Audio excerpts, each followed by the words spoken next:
Oh, okay. Why do I always feel like I'm forgetting something? I always think I'm forgetting something here. A warning! The following live broadcast may contain loud, obnoxious, shrill, and alarming noises that might be considered disturbing, if not outright uncomfortable to listen to. One of these days, I'll make it through this card without fumbling the lines. Uh, yes, where was I? Alarming noises might contain loud, obnoxious, shrill, and alarming noises that might be considered disturbing, if not outright uncomfortable to listen to, especially if you are wearing headphones. I share my office space with an African gray parrot and two parakeets, and I have no control, absolutely none whatsoever, over their behavior. While I am live streaming, unlike my regular videos where I have the opportunity to edit them out as best as I can. If you are sensitive to loud, surprising background noises, I recommend either not turning your volume up too loud or watching my edited, pre-recorded videos instead. Viewer discretion is advised. I mean, if it wasn't for the fact that the noises that the birds can do can be really disturbing at sometimes, it's like, I would probably not bother with this warning, but yeah, sometimes it's just, the noises are just too, weird sometimes. So there you go.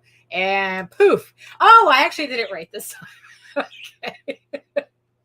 Oh my goodness. It's like I have to remember how these overlays are supposed to work. It's like I always like click on it to shut it off as opposed to actually clicking on the overlay that I want. Let's see if I make it through the show today.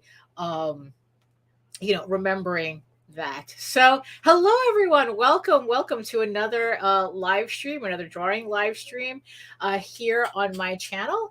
I guess I might as well just get the introduction started. Why dilly-dally, right? So hello, my name is Daphne Lage and I am a cartoonist, illustrator, and comic book artist from New York. I have been self-publishing comics since 1992, and I am known for the funny animal fantasy adventure Tall Tales, my magnum opus, which yes, again, I can't thank everybody enough for supporting the Kickstarter. That hopefully the books will be coming in by the first week of August. That was the notification that I got. Hopefully there aren't any delays. But yes, I am known for Tall Tales. The thing that started, the comic that started it all. And I am currently known for my other fantasy adventure. Well, it's more of a soap opera drama, EGORAVEN, Heir the First Unicorn, which is currently on Kickstarter in pre-launch. The actual campaign launches on August 22nd, so make sure you hit the link in the notification box, whatever that thing is called, the show notes. Yes, go click on the link in the show notes so that you can hit notify me and get notified when the campaign goes live on August 22nd, because I usually have some first day limited edition goodies for everybody if you pledge on the first day. So don't miss out on anything there. I am also co-host with Nita Lanning on the Rage Into the Vlogs show every Monday and Friday on the Rage Into network at 11 a.m. Eastern. So you see, there's the noises starting right there. But in the meantime, you can read both my comics online at Tall Tales, TAILS online.com, and egoworks.com, EGOWORKS. And also you can check out all my videos on how I make my comics on YouTube at Daphne Lage Art. That's my channel. It's Daphne Lage, LAGE Art, which also simulcasts through the Rage Into network. So if you are watching me from regions beyond, from Facebook, if you see, if you're catching the link anywhere else to the show, come on over to YouTube. Join my wonderful, my wonderful chat. It's like who always likes, they love conversation and they would love to have you. But you know what? But I see you. I see all of you watching. Sharing. like sharing some time with me, with whatever you're doing. It's okay. You don't have to be in the chat, but, as long as you come on over and hit the subscribe button, hit the notification bell so that you get notified whenever I go live, which, by the way, is usually every Wednesday at this same time from 4 to 6. So, so let's make the algorithm gods happy, so that more people can find out about the channel. So there you go. So thank you very much for coming. And let's see who's in the chat today. Hello, Patrick. Hello. Yes. It's like, I would love to use the girl from Ipanema, but that would get me a copyright strike almost immediately. Yes. Hello, Okia Fern. Let's see. If you've worked with talking birds like I have, you don't know disturbing. Oh, yeah, no, we have the death screams. We have the death screams here. So conversation, except he likes to whisper, so that's sometimes creepy too. And all of a sudden he's like, I'm working, and all of a sudden I hear whispering in the background. It's like, yeah. Oh, hello, RJ. Yes, overlays are fun. Yeah.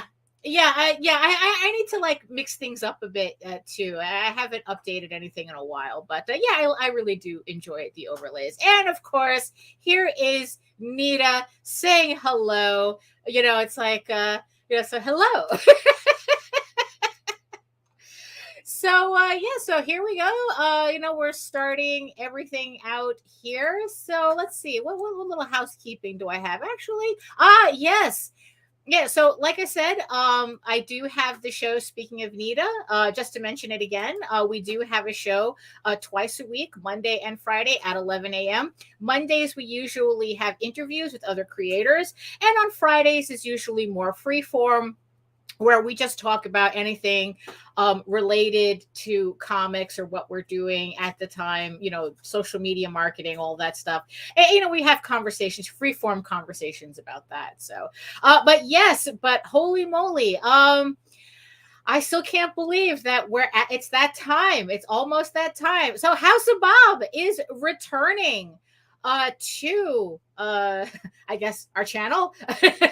And the last Saturday of every month is coming up. It's July 30th. So July 30th, a new episode of House of Bob is coming on this coming Saturday, where our topic is going to be monster boyfriends and other fuckable creatures. And if you couldn't tell from the card and the title of the show, this is an adults only live stream.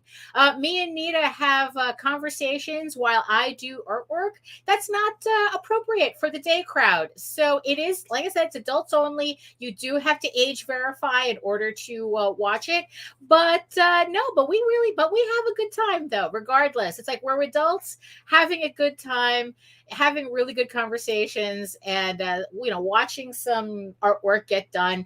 It's not as as crazy as it sounds, but it's good.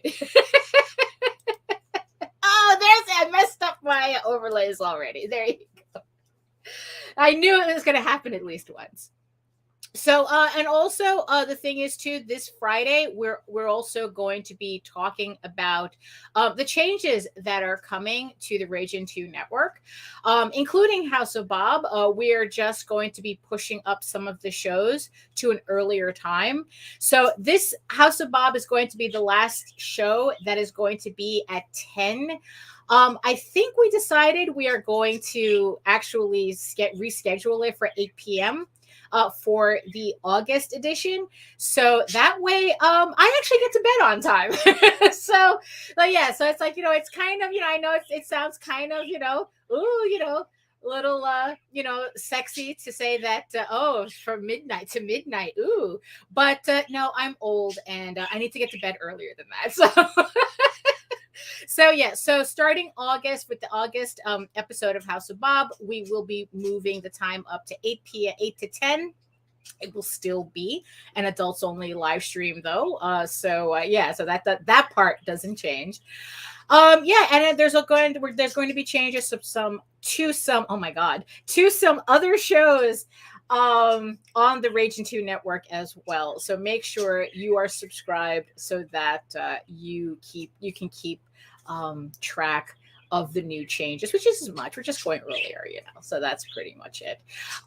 So yes, I think that's it with well, no, actually, no.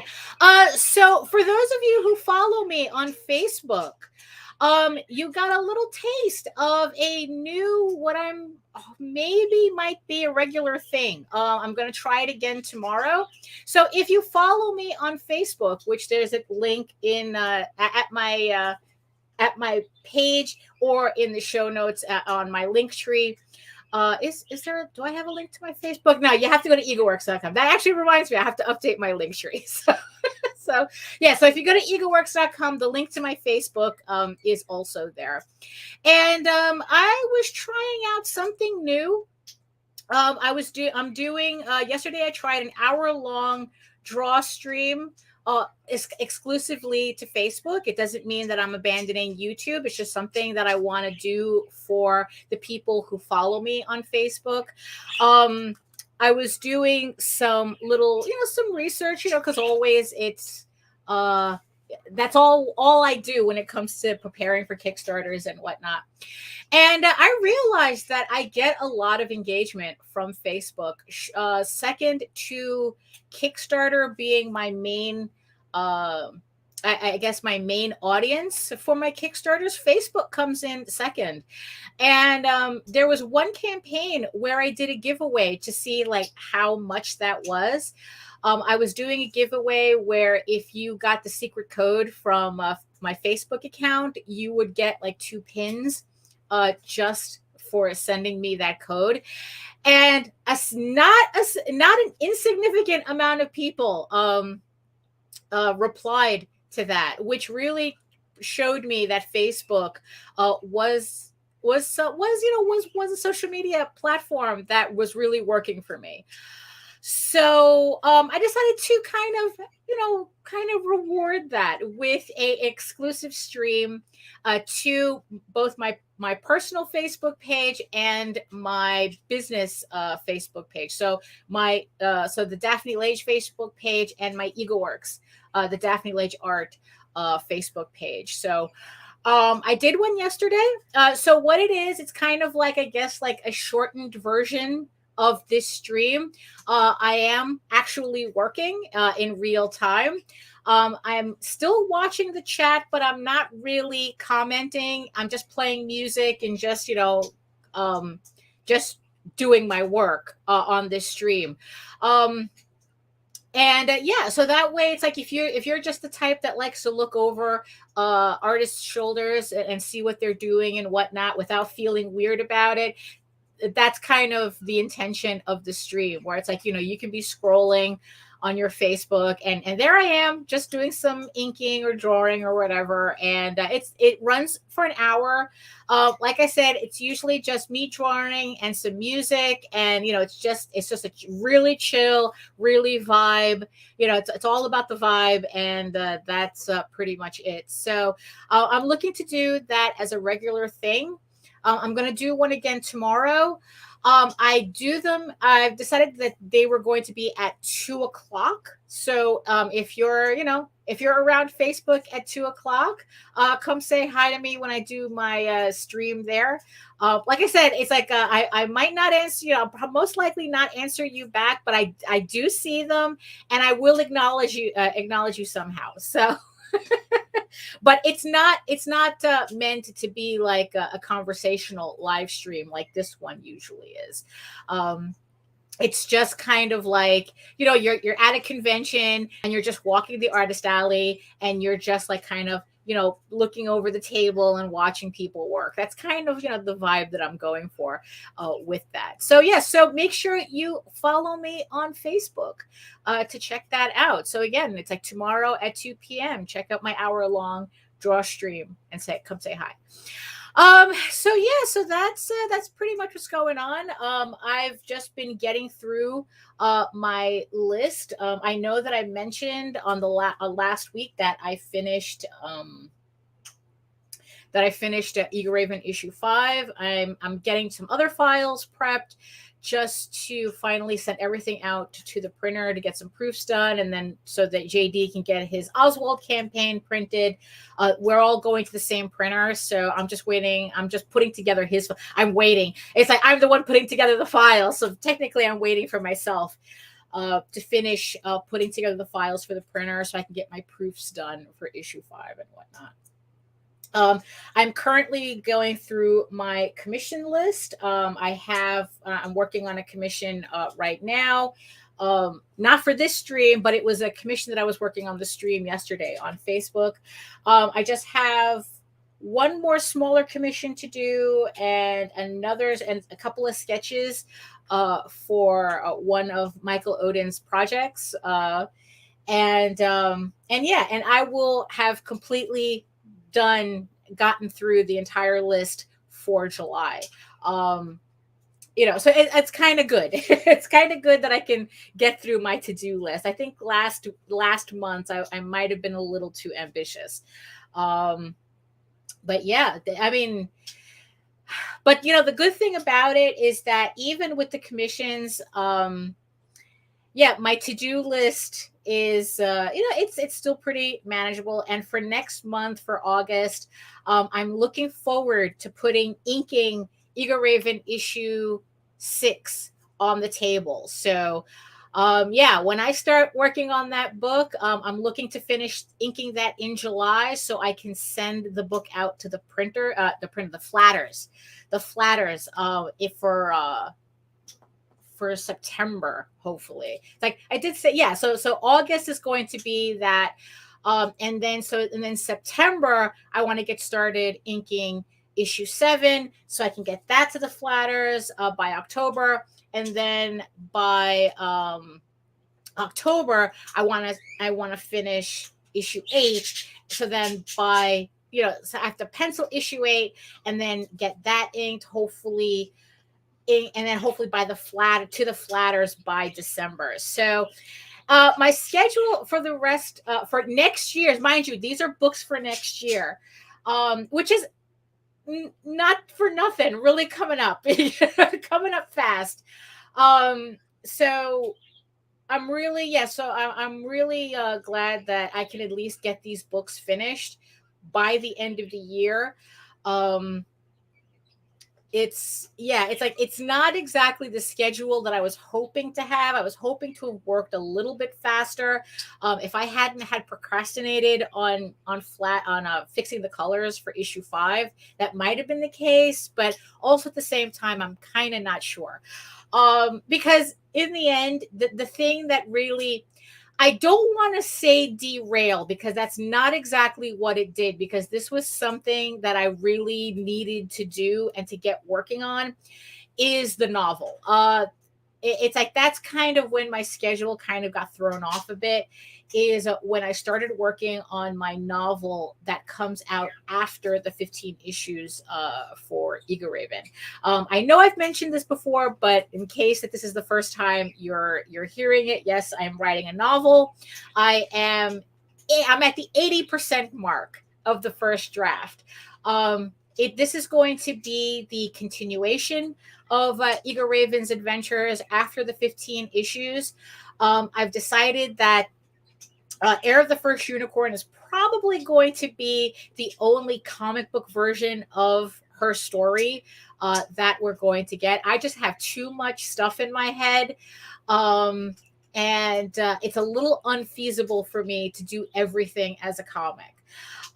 So I am starting. So the 15 issues is going to be a comic, and then everything after that is going to be a series of illustrated prose novels.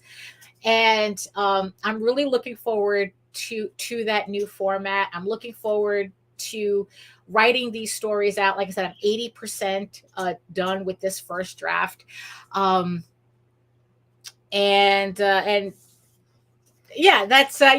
for everybody who's keeping track, my word count for EGORAVEN, Cult of the Wolf Witch, is 56,011 words. Like I said, I am well into the last third of the story. My beta readers are going to have a fun time because probably in like the next couple of months, that's when I'm going to start like bothering people. Can you read my novel? So let's see here. So yes, House of Bob Saturday. We did talk about it. It's our time of the month. Oh my goodness, we're gonna have to use that as a tagline. Oh my goodness, marketing. Yes, and in a sexy way, not a gory way, of course. Yes. Oh, we did decide on that. Okay, because I was trying to remember. I kind of remember talking about how we were pushing it to 8 to 10 so that by 11 o'clock I could finally get to bed. So, yeah, no, for real. That's exactly what is happening. So yeah, so let's see. So let's see. Oh, well, into the last part of the story. That's what yeah. Yeah, no. It's no. I have everything planned out. I do have well, you see, technically, you have to put all the books together to get that really, really long story. No, I am working from an outline. So I know I have from point A to point Z on this, and it's like, and I have my bullet points, and I'm just crossing everything out. These bullet points and story beats as I go along. So I know where the story is going. I'm not a pantser. As JD would say, that there's two types of writers: a plot, I guess, like what it's a plotter or a pantser. Yeah, I am definitely somebody who needs to plan these things out, or else I'll just be meandering all over the place. But that's not usually a bad thing, because it's like when I was writing EGORAVEN, Heir the First Unicorn, I had all these little side quest stories that I knew I couldn't put in the main storyline because I had all these particular beats that I wanted to hit, and I couldn't do that with all those little stories in it. So in the end, I just had to do these stories separately, and now I have a separate book that they're all going to be collected in. So those are the little side quest short stories. They're going to be in their own trade paperback called Tales from the Outer Kingdoms. So it's not that bad. It's not that bad. Nothing gets wasted. Let's just put it that way. But no, the novel, I'm not writing War and Peace. So that's the thing. It's almost done. Like I said, it's around 56. I mean, I'll be surprised if this book hits, like, you know what? If it hits 90,000 words, it definitely needs an edit. I mean, that's for sure. It's like I'm kind of happy with the pace and the amount of stuff that's going on. Although I realized the other day that there's probably a scene I need to put in, but I don't know what that is yet. It just feels like that something's missing to kind of clarify the story a bit. But I just don't know where it's going to go. I mean, I know what it has to, like, I kind of. How many times can I say that? Look, it's like, look, that's why I work from cue cards, because it's so much easier to just read a script than it is to kind of ad lib it. So, you know what? That's why I don't worry about, like the ums and the ahs, and I go, look, I'm just ad-libbing this. I'm just talking off the top of my head, and I got a lot of things going on in there. So, everybody just have to put up with the stuttering, the repeated words, the ums and the ahs. It's like, that's just what it is. It's like, look, you know what? That's why I use cue cards for the important stuff. So, well, it's like, yeah, oh, I've already accepted to be hitting 90,000 words. Plus, you already know you have to pad it at the. Well, right. I mean, that's why I work from an outline. Yeah, like I said, if it hits 90K, it's because I'm probably adding stuff that doesn't need to be there.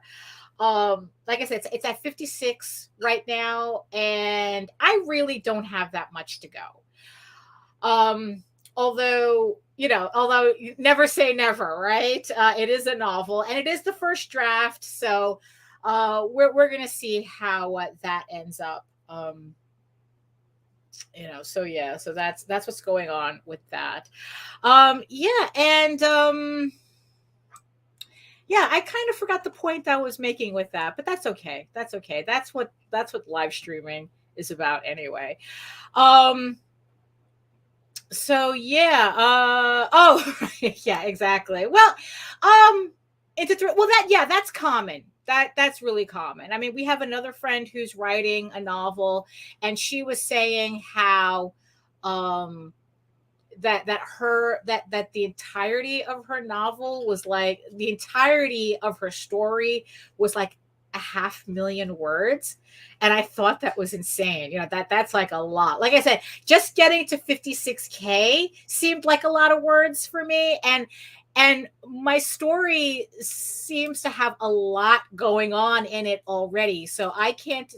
But she said also that that's divided up. That's the total of like 5 or 6 novels that she wrote. So, who knows how that, and she still has to get them edited and the whole thing. So that's pretty much it with that. So that's what's going on with the novel. So what we're going to be drawing today. So today, again, everything is for the next campaign, which is the EGORAVEN Volume 1 trade paperback. So today I am going to be inking in a variant cover that I've been sitting on for a while. The original plan when I started doing like special variant covers, not just the, like, you get my regular cover and then you have like the virgin, the silver, and the hollow. These were special versions, that there were special variant covers. And I think it was for issue 2 of EGORAVEN where I introduced a nude variant of one of the covers. And I'm completely. I think I'm completely sold out of those covers, so they worked.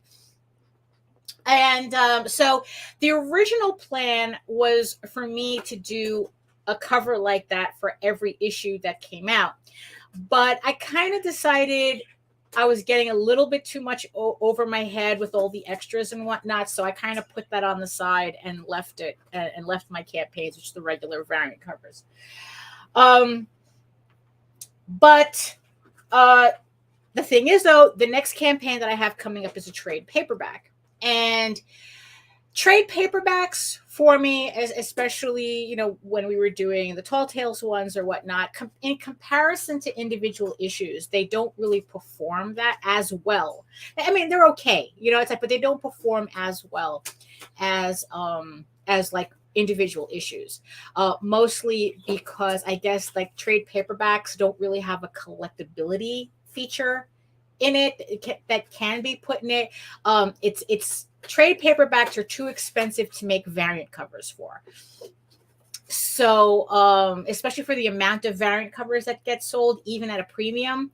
So we're not doing variant covers for the trade paperback.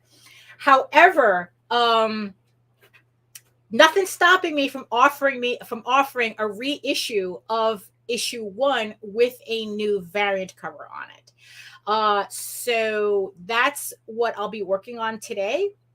And it's like I said, everything, it's like, look, if you're watching me, it's because on a certain level, all I'm going to talk about is either Tall Tales or EGORAVEN, and especially I'm going to be talking about EGORAVEN. Look, this is just my life, it's like, I don't leave the house. I just stay home and obsess over these characters. And speaking of obsessing on the characters, this is why everyone should be following me on Facebook, So, oh, hold on. Oh, I forgot to put up my little banner here. Look at that. Oh, look, you see, look, on pre-launch. Yes. So the link that you're seeing down below, that you're seeing there, is also in the show notes and in my link tree. So there you go. So going back to Facebook, I knew I was forgetting something. So there's a big reason why I also want people who also follow me on YouTube to follow me on Facebook. Facebook is pretty much the place where if you want to see me put up work in progress stuff, sketches, just random, like art posts or whatnot, like that's Facebook is where I'm really doing it. The portfolio site is just that. It's kind of like my main hub. But if you really want to see up-to-date stuff, my Facebook is where you go. So when you go to my Facebook, you don't need to send a friend request. All you have to do is follow. All my posts are public. So you're not missing out on anything by just following my Facebook page. Now, the thing is, though, and especially now, I posted a really old piece. Well, it's like from '95, back when I was in furry fandom, in the thick of it. And it was the peak of, it was the start/upward thing when the X-Files came out.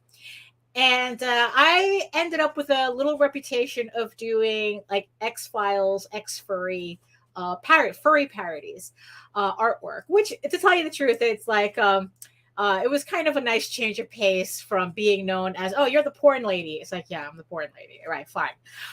So I was doing these parodies of the X-Files, and to put the pieces away or whatnot, because I didn't know what I was going to do with them. And recently I finally came up with how I was going to integrate the characters into EGORAVEN. You would think, it's like, wait a minute, but Daphne, isn't EGORAVEN kind of is a medieval fantasy? How are the X-Files going to fit in to a medieval fantasy? Well, that's funny you should ask, which maybe you didn't, but let's pretend. So the thing about the EGORAVEN story is that it's all encompassing. That's the beauty of having a character or several characters that are immortal.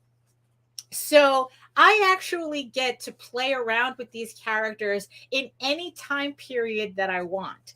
So if I felt like doing like a steampunk EGORAVEN or a Roman in history style, EGORAVEN, or, Greek mythology EGORAVEN, I could do that, because the way I have her life set up, it's like, it's just, everything is open to me because she's immortal. She can, it's like she's a magical creature.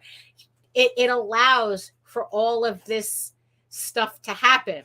So, and oh, by the way, if you supported speaking of anything happening, if you supported the EGORAVEN and the Oswald Chronicles campaigns, I did send out the short story, the crossover story with EGORAVEN and Oswald.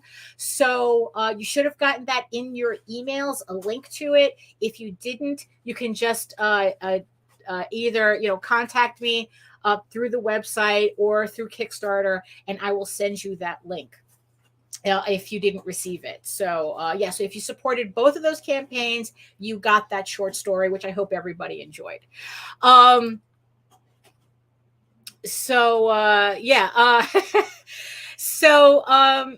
Yeah, pretty much. Yeah, that's how I feel. I don't know if that's in context to what I'm talking about now, but that's pretty much how it feels. It's in context now. So I'm able to do anything I want with this character. So I was looking at the artwork again for the X-Furries, and I go, you know what? It's such a waste to not do anything with these characters. What can I possibly do with them? And this is the thing. This is why you need to be on Facebook, because you get to see the doodles that I do. I have these sketchbooks. I've been posting them up for a while. I have these sketches that that it's just me literally thinking. And I'm just having fun. I'm just goofing around. Sometimes they're story related. Sometimes it's me just being ridiculous.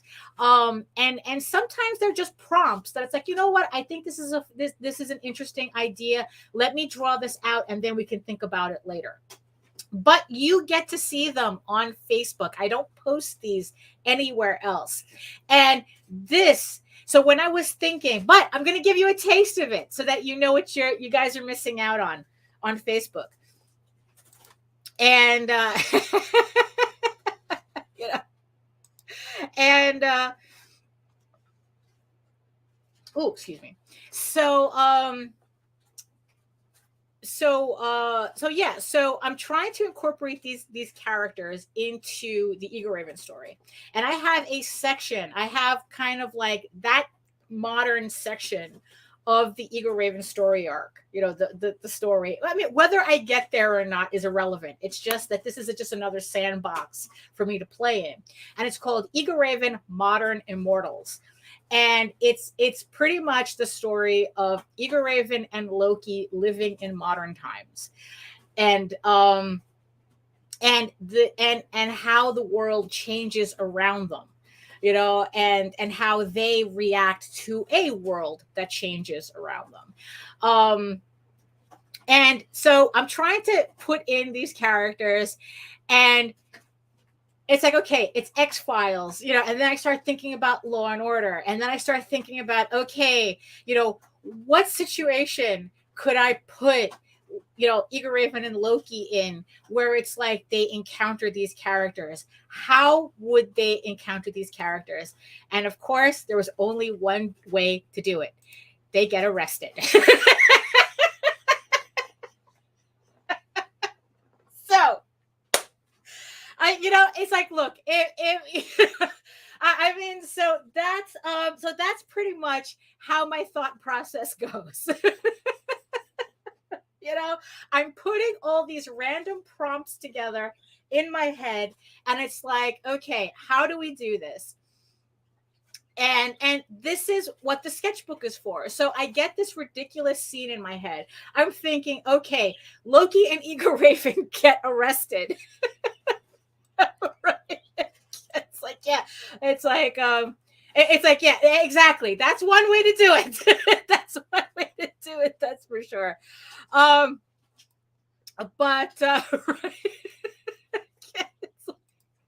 So they get arrested, and the thing is, though, I kind of like had this absolutely ridiculous scene where Loki and EGORAVEN are handcuffed together on the table, which is absolutely ridiculous because all they would have to do is just turn their wrist and just snap the shits off. You know, that's it. You know, it's like you can't bind them like that. I mean, it's like, it's kind of a running gag that no, there is nothing, you know, it's like no mortal can weave a rope that can hold a unicorn. And I kind of like run with that gag. And it's really, you're going to put handcuffs on Loki. It doesn't happen. But I always had this idea, this image. Well, I didn't always. It came up while I was thinking about this stupid shit. Right? It's like, you know, it's like that they were handcuffed together at the table. And you see, and that also brings up the whole thing. Yes. Exactly. That's exactly who it is. Yes. So they're being they're kind of coming in into the storyline. Hey Pops, how you doing? Yeah, so I have them being arrested after, I guess, inadvertently causing a high-speed chase. And we learn in the story, mind you, this is all I'm getting from this artwork. It's like, this is literally my brain running on this. And it turns out that this is not the first time that they've been arrested. That is like, this is not the first time. Oh, okay. So good luck with that. I know you haven't been to a show in a while, but good luck with it. I'm sure you'll do great. Yes, pretty much. Yeah, high speed chase. Yeah, pretty much for reckless endangerment. And the problem is that it's not the first time they've done it. And it's like I kind of have them in this Scooby-Doo scenario where it's like, like they're on their own. They're kind of like investigating, I don't know, some whatever stuff, magical creatures are doing or whatnot. And I see, this is what goes through my head, okay, when I'm doing these sketches. And there's and then I forgot my overlay. And so go to my Facebook page and you'll get to see more of more stories, little sketches like that, and little prompts. So that's kind of like what I imagine. They get arrested. That's how they meet these characters. And okay, so it's like Fox Mueller and Dana Silky, because we can't. Because of course, they run a special unit through the police department where all they do is investigate like mystical crimes. And because of Loki having a prominent district attorney on speed dial, they're only given probation. They're only given probation, but they're court ordered to help Fox and with their investigations with their severely underfunded unit. So this is the stupid shit you're missing out on if you're not following me on Facebook. So like I said, head on over to egoworks.com, click on my Facebook link. And like I said, just follow. You don't have to send me a friend request because I'm really crappy at that. There's so many people, and it's like, look, just follow it. You're fine. You're not missing anything, and you get to see more of that. You'll get to see more of that story unfold, or a lot of other stories unfold. Because, like I said, this is how I think. This is how I have these sketchbooks. Oh, I have a dumb idea in my head. Let's put it on paper. Let's run with it. Let's not run with it. That's how it goes. And you guys get to see the process. So if you enjoy that kind of thing, so Facebook. So that's pretty much what's going on. Let me see. Knowing Loki, he probably would. No, actually, no. His another reason that he's probably angry in that piece, in that sketch, is because they impounded his Jaguar. So they impounded his wine-colored Jaguar convertible, and nobody better put a scratch on it. So probably he's probably would have moved on from the van by then. Yes, exactly. Exactly. So let's see. And let's see from I think I know. Let's see. I think I know what comic you might be talking about, but I'm not really sure. I just learned about a new one that I completely missed. Like for someone who is being printed in furlough, I completely missed this one. Something in Ace or something. I forgot the name of it, but I was like looking up, and it looked like one of these it was a very cartoony, but like James Bondy looking type of. Right, yeah. Bureau of that was Smudge Hansen, I think it is. Yeah, I think it was like Smudge. Wait, what do you mean? What do you mean she passed? No, who passed? Did Smudge? But Smudge did not pass, did she? Hold on, let me hold on. I need to look this up. Hold on.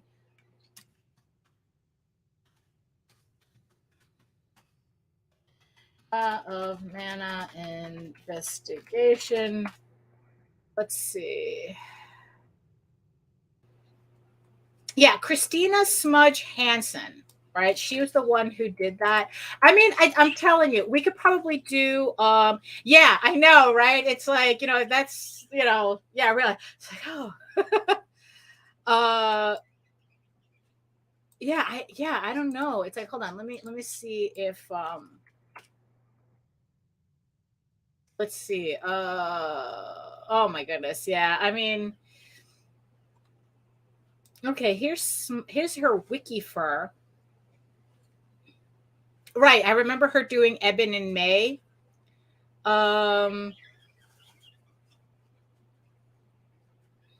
Let's see. I mean, her website's gone. Let's see. Let me see. Oh, is she on Fur Affinity?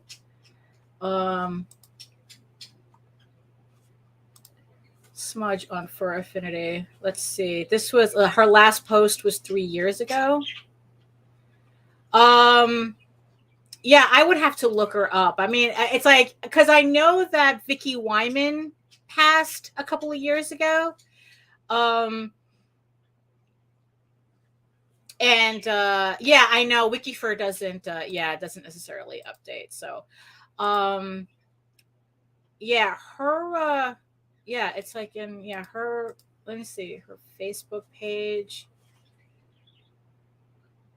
Well, Baron Engel, let me see, Christina. Well, I mean, it says, I mean, no, she's still posting from what it seems like. Okay, so she is still on this side. She's still on this side of the world as far, quick quick looking at her Facebook page. So I know, but like I said, I know that Vicky Wyman passed. And yeah, and it's kind of a shame that we'll probably never see a reprint of Xanadu, which upsets me a bit. But there's a lot of books in furry fandom that upsets me that we'll never see a reprint of. That's for sure. Yeah, I'm pretty sure. I mean, yeah, like I said, according to her Facebook, I just sent a friend request. So on Facebook, it looks like she's still active. So which means that she is still with us. yeah.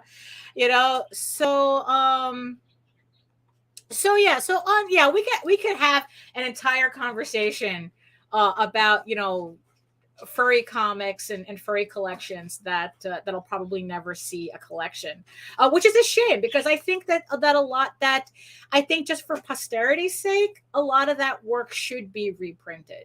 Like, I think that, so Xanadu should be reprinted. All, Smudge's stuff should be reprinted. There was Vixen's Keep, which should be reprinted. Let's see, as Sean Howell's stuff, I think should be reprinted. I mean, yeah, just everybody.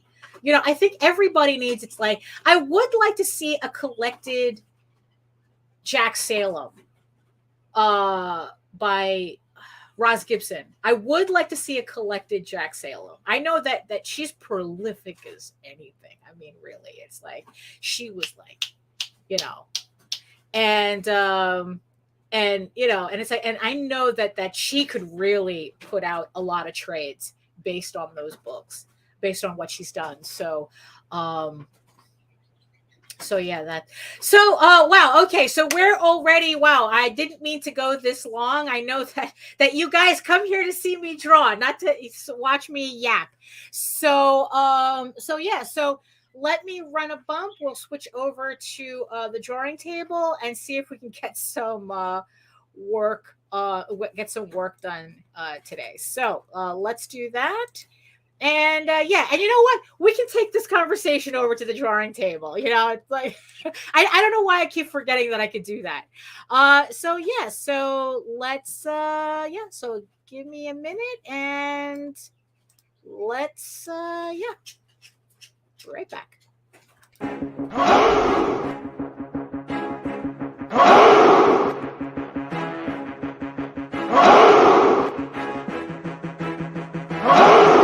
We are the only show for independents all around, giving you a platform to spread your word all over town. Cast the Craze is the place to promote to your fans with the dream of Medina and Sam the Crazy Man. Subscribe to our show and never miss an episode. It's time to get your mans, listen to us on the go. Updated every week, we never miss a day. Join the squad, come on in. It's time to catch the craze. If you are an independent, catch the craze. Making moves on your own, catch the craze. On your grind in the streets, catch the craze.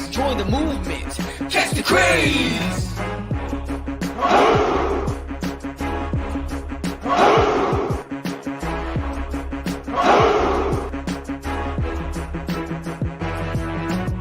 Yeah, George, we did it again. Come on now. You know you want to do it. Catch the craze.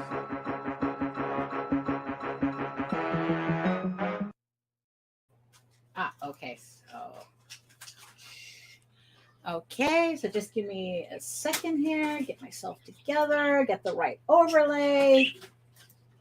Okay, so we're over here. And there we go. There we go. Okay. All right. Here we are. So yes. So for everybody who was wondering what the title of the of today's stream was in reference to, it's in reference to this. So like I said, I'm trying to kind of boost up the numbers on the trade paperback, and pretty much one of the ideas is offering up a reissue of EGORAVEN issue 1 with a brand new nude cover variant. So that's what I'm going to be working on. And let's see. So let me get the music started.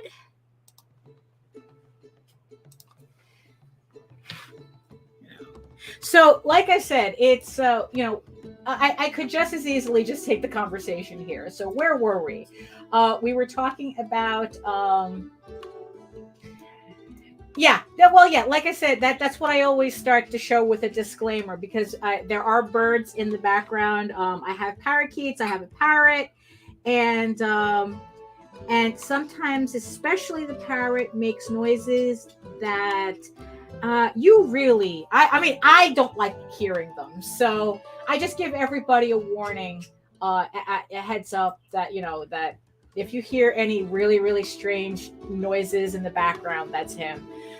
Oh my God, it's 87 degrees in this office. Jesus. You know, it's supposed to cool off this week.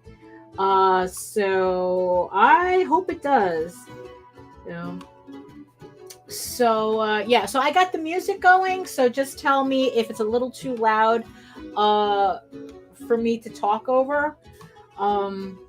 But I think it's okay. I think I kept it at the volume that I had the last time, so it should be okay. So yeah, so this is to kind of like help well, yeah, well, it is. It's a naughty, yes it is. It's a naughty cover. But the thing is, though, this isn't House of Bob, so that's why I got the little pasties on. I got a little washi tape on the piece so that YouTube doesn't freak out on me.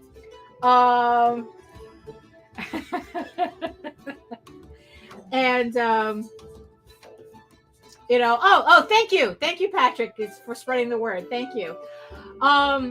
Yeah, so I didn't want to outright say in the title what I was doing, because I know that YouTube, you know, they have bots crawling for everything. So I didn't want to take any chances with it. So yeah, so I pretty much figured out, you know, I pretty much figured I still have to do this piece. And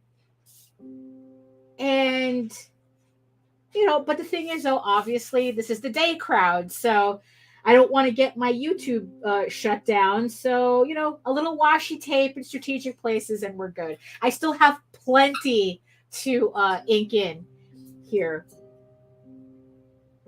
So yeah, so I'm just hoping that people will support the trade paperback campaign in order to get this cover. So it is going to be limited to the campaign. I am only, every little bit helps, Patrick. Every little bit helps. You know, that's what a lot of people don't understand. They think that, oh, I can't support you because I don't have money. Yeah, but you're on Facebook, you're on Twitter, you know, you're on Instagram. You can help tell people that I exist. So that so that works out. Um, so yeah, so that's pretty much what I wanted. Like I said, I needed to do this piece, and I wanted something a little substantial for the stream. So I figured, okay, let's put the pasties on. There's plenty on the page to ink, so I can so I think we'll be fine. I don't think YouTube is going to give me a hard time with this.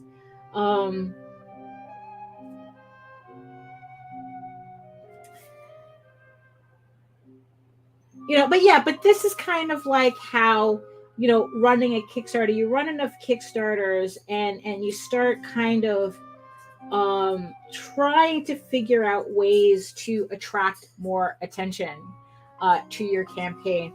Last week, I was showing off the postcards that I was working on to do just that. And this is just another piece of that puzzle. Like I said, trade paperbacks. Right. Oh, thank you. Yes, thank you. Yes.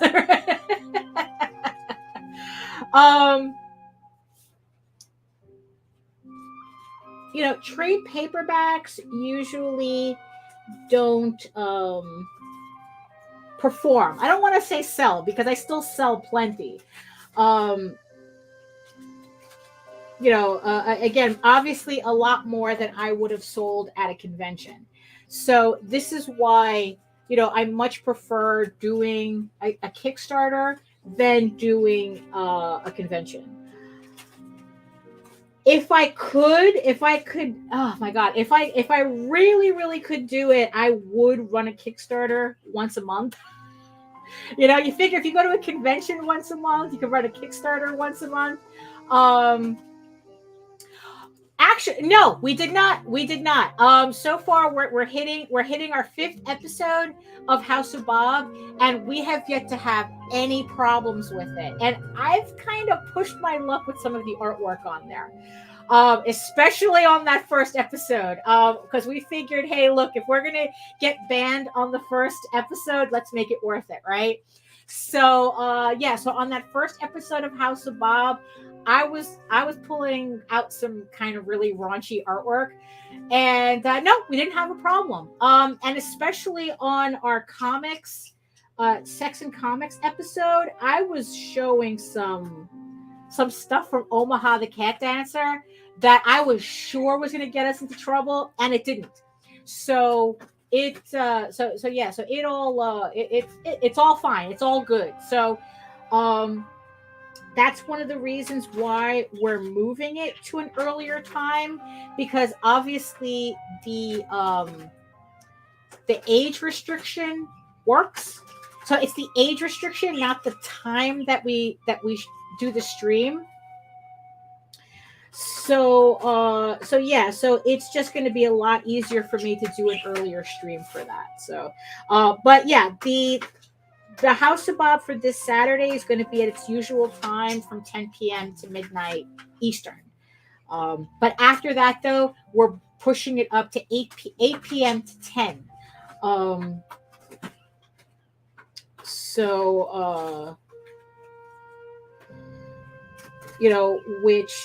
Which will work. Yeah, which will just work out, I think, better for a lot of people, honestly. But like I said, considering with considering with this piece, I didn't want to take any chances. So like I said, strategically placed washi tape, and we should be okay. Yeah. But yeah, it's like but running an adult stream on YouTube, I mean, there were a lot of rules we had to follow for that. So it turns out that that it wasn't that bad. I guess the earlier time doesn't work for you. I'm sorry. Yeah, that's yeah, like I said, it just works out better for me. Um I mean, yeah, I mean that's what the initial thought about the original schedule was too. But the thing is though, I mean, in the end, it's YouTube, which doesn't make any sense technically. Because when you mark stream adults only, they really restrict it.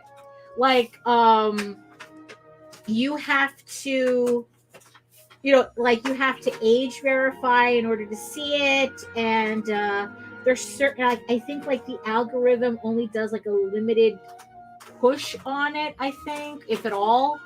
um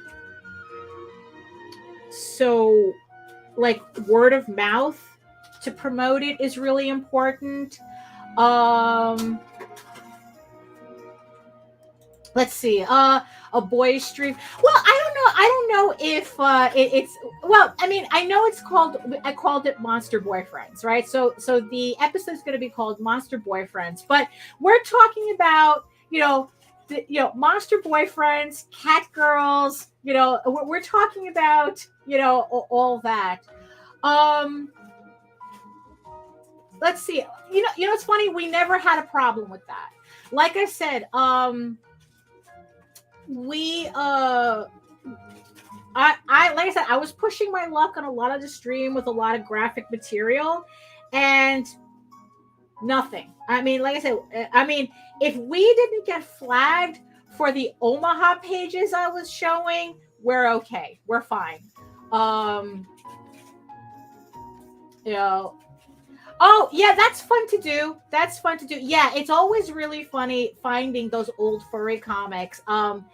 There's a lot of books I kind of regret getting rid of, but that's kind of the thing, right? Where it's like you think, oh, they'll just reprint it, and they never do. So yeah, I kind of regret getting rid of a lot of books.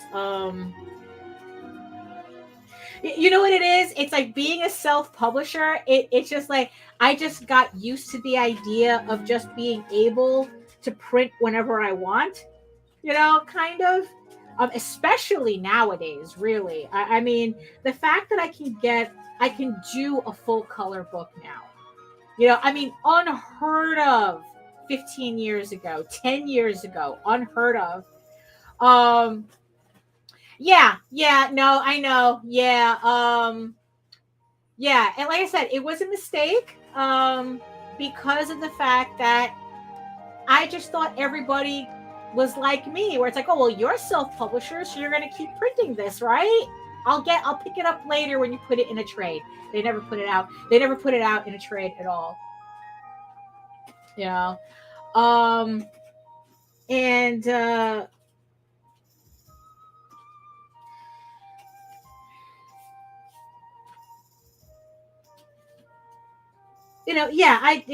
just ended up getting rid of a lot of books that I regretted, because now they're impossible to find.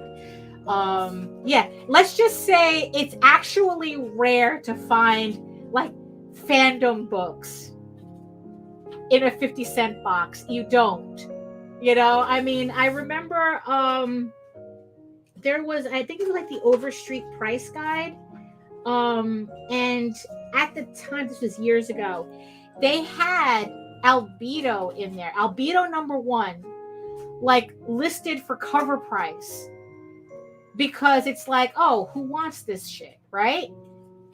But anytime an Albedo #1 came on eBay, the shit went for like $500. It's like, if you can find an Albedo in a 50-cent box, God bless you. So there was like this disconnect with the Overstreet Price Guide, where they didn't understand, like, no, these furry comics can be actually more expensive than some of the mainstream comics they were claiming were supposed to be expensive.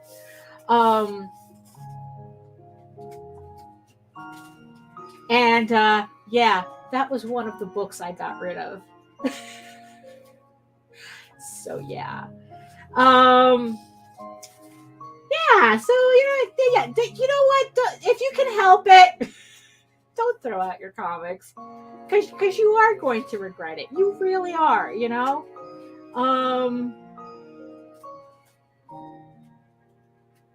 Yeah, I think I had most of the albedos.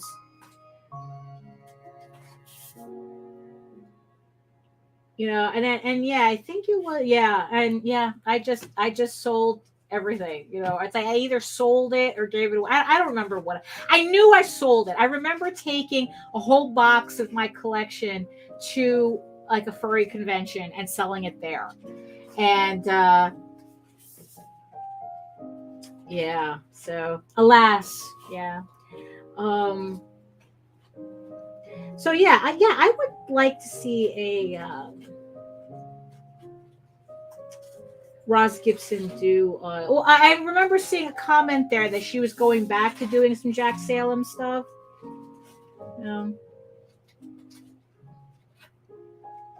I mean, I know that if some of you are watching this casually, I mean, you're probably like, what the heck books are we talking about? You know?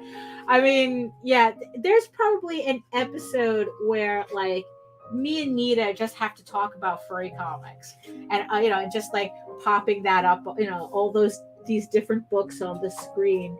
It's like, what else was I collecting? Yeah, so I was collecting the Jack Salem books. I was collecting Xanadu.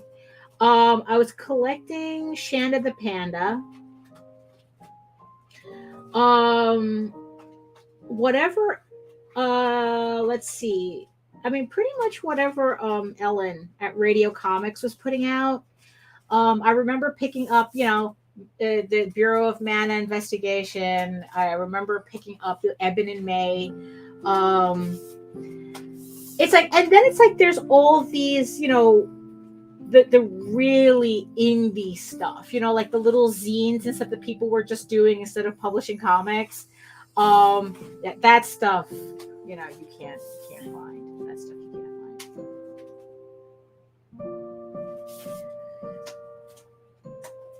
But yeah, but you know, so at least so I mean, are furry conventions, I mean, it's like, are they, because the last time I went to a furry convention, it was kind of a personal fiasco, but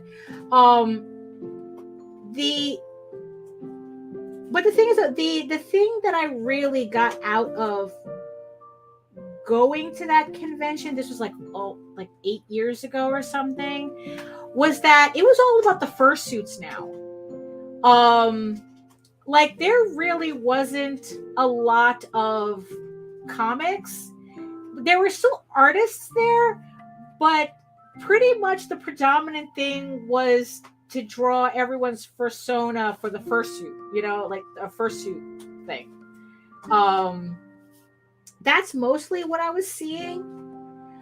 I'm kind of wondering if that's just the particular convention I was at. I mean, is Anthrocon still predominantly comics, or has the scene changed that much, or was that just a fluke of a show that I went to?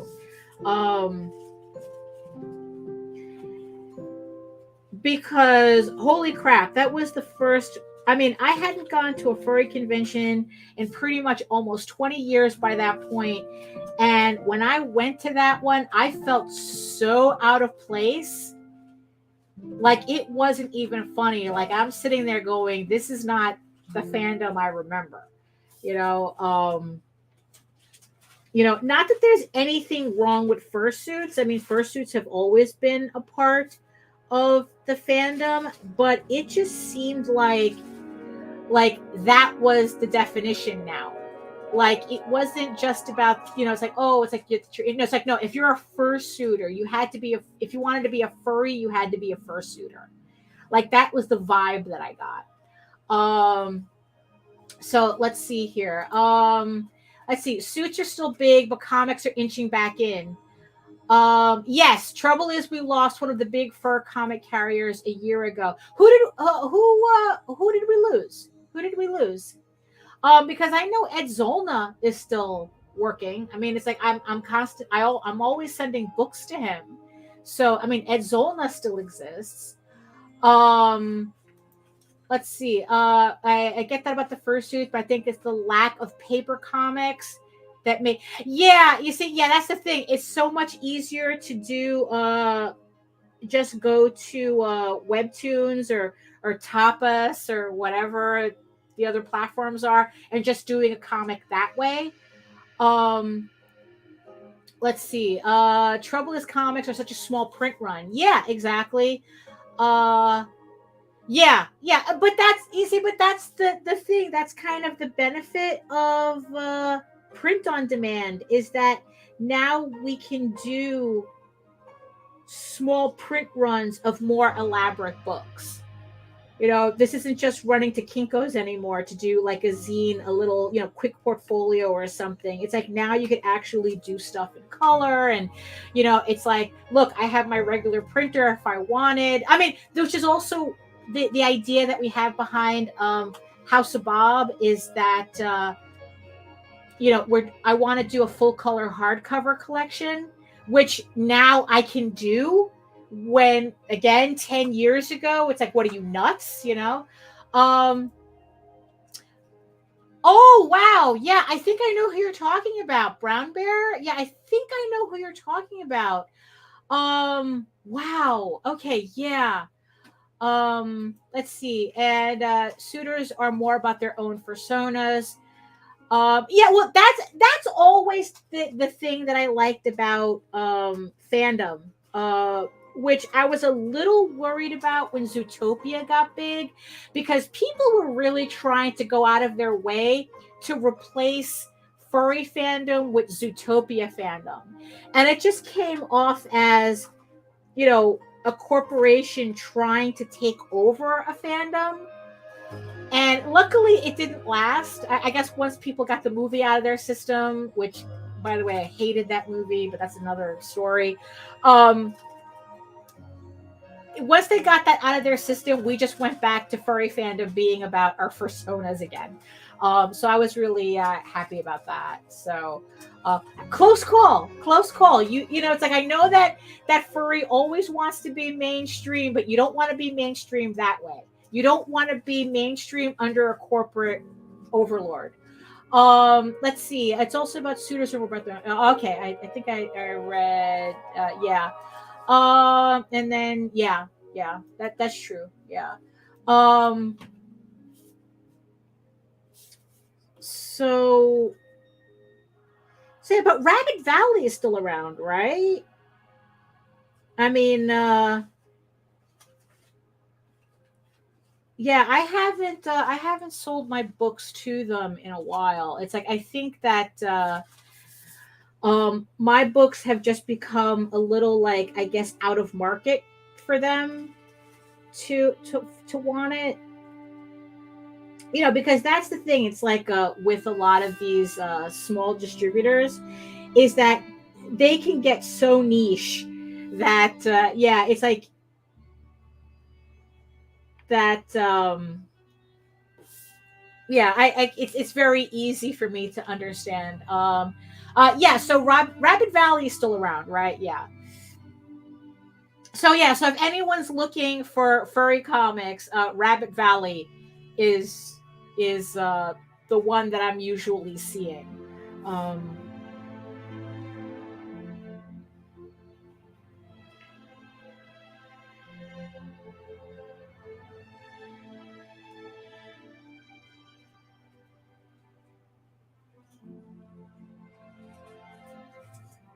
But yeah, but you're right though about the Webtoons thing. That it's like, I mean, Radio Comics. I don't think they're. I don't know. I don't think that they've been actively printing. I mean, I do follow Ellen Winkler on Instagram, and well, Antarctic is. It's like I would be worried if Antarctic went out of business. I would be worried, but they seem to be. I mean, they really. You know, God bless them. You know, that company, they do what they have to do. And, you know,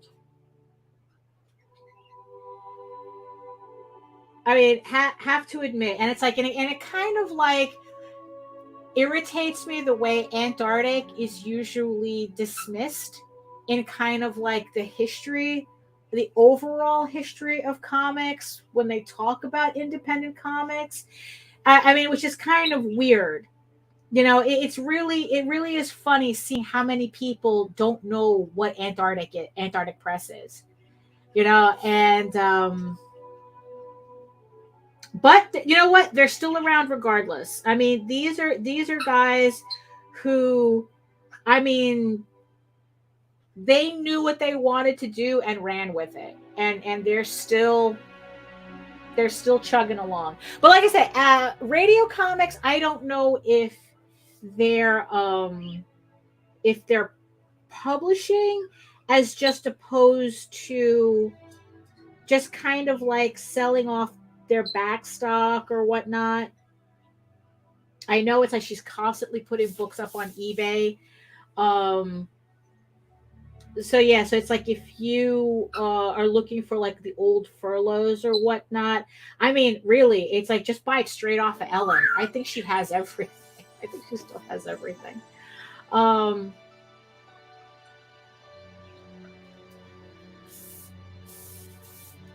but that was the thing though. It's like I got rid of a lot of my comics because I thought that a lot of these guys, because they were self-publishing, that they would be doing the same thing I would. That it's like just constantly reprinting their stuff.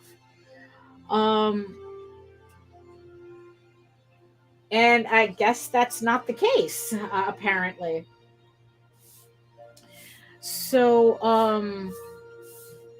yeah, I mean, and I think it's even worse when they pass on and then you realize um there's nobody picking up the mantle. It's kind of like the artwork dies with them, the book dies with them. I mean, did Xanadu die with Vicky Wyman? I mean, I hope not. I mean, if anybody, there's somebody I could ask, but I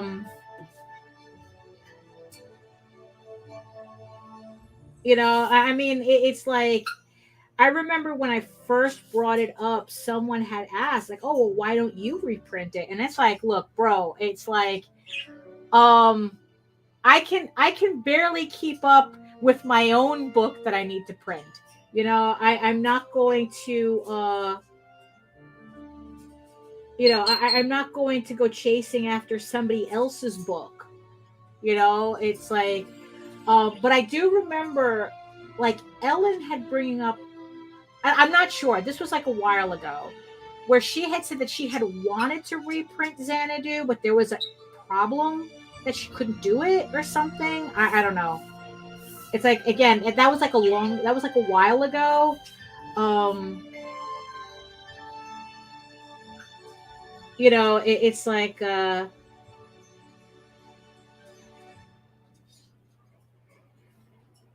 so, also, just out of curiosity, how many people here also remember Tales from the Aniverse?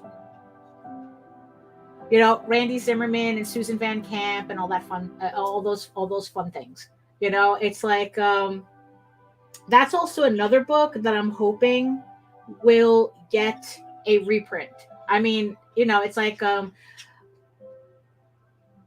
yeah, I gotta post up. I was doing in one of the episodes of Ragin. There's an episode called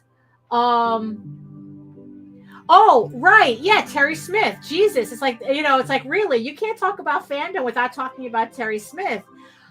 She's effectively been out of action for a while.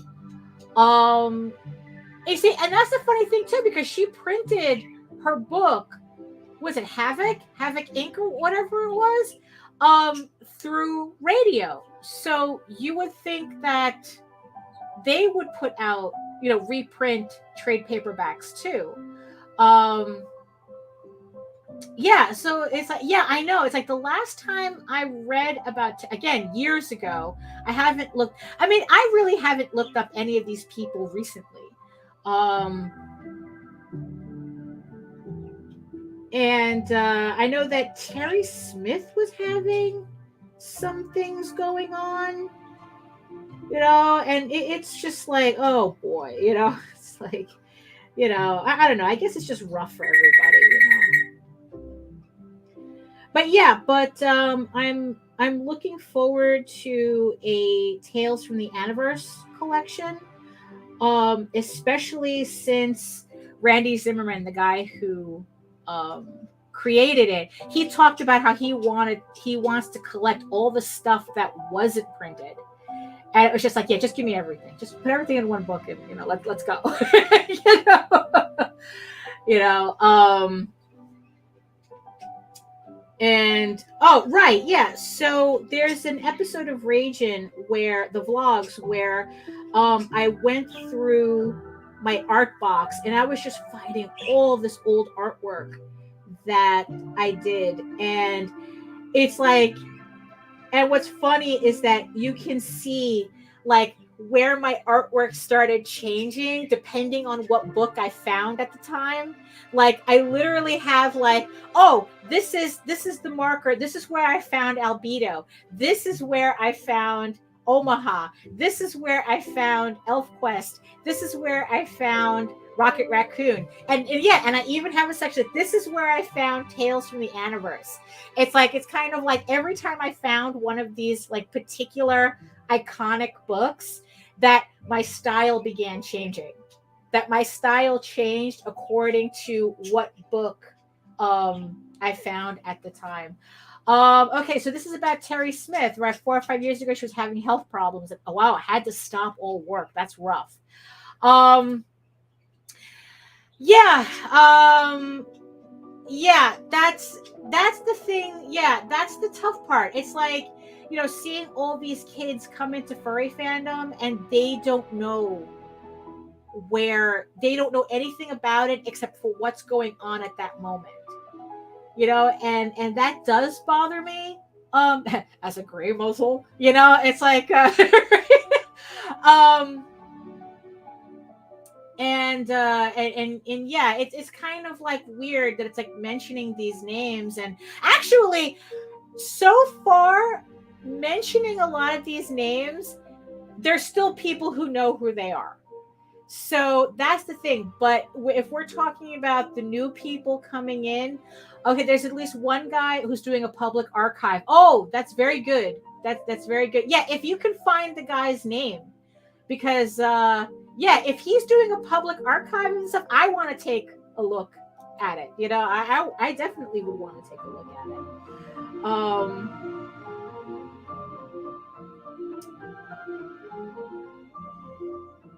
Yeah, the only thing though about the Tales from the Aniverse collection is that I'm not sure if it's going to include. Actually, I think he said it wasn't going to include the Varcel's Vixens miniseries, because that one got published by Caliber, and I think they still have the rights to it, and I don't think that they're publishing anything. They're doing anything with it, which again is a shame. It's like, how many of these titles are we losing? That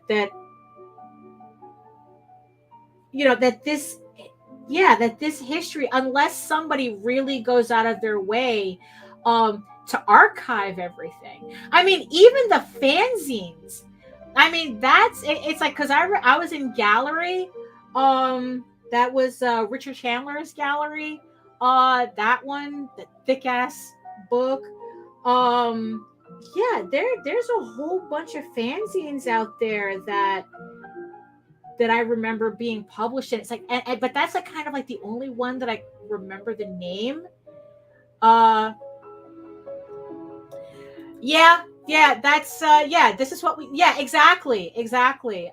Look, you know what, sometimes even with my own stuff, I mean, it's like there's some stuff that I didn't even remember that I did, and it's like, oh, I should scan this in and upload it. You know, it's like,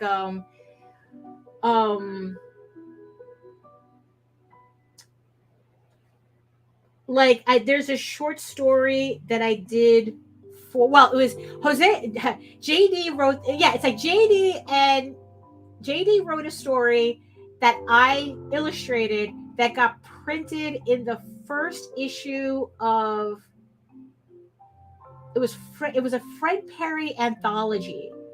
It was a Gold Digger anthology. We were in the first issue.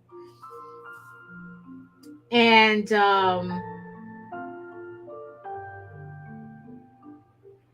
it's like I don't even know if I have a scan of that. Like I do have a physical copy, but I'm talking about like the actual story itself. Like I don't know if I have that on my archived anywhere. So like I would have, if I didn't, I would have to scan.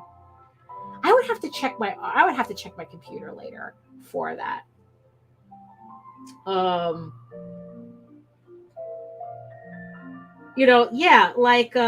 There's a comic that I showed on one of the previous House of Bob episodes. Oh, which was the Sex and Comics episode. There was a comic that I worked on called Girls of Terra X. I don't know if anybody remembers that. I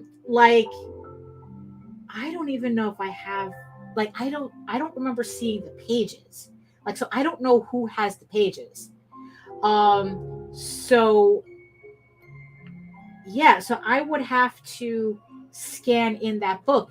And mind you, it's like these were books that back in the day, like how we sent them to the printer is we made photocopies and we lettered the photocopies. Well, or I could have glued them onto the original artwork and we photocopied that. And then we sent the photocopies to the printer for them to print. And this was offset printing. So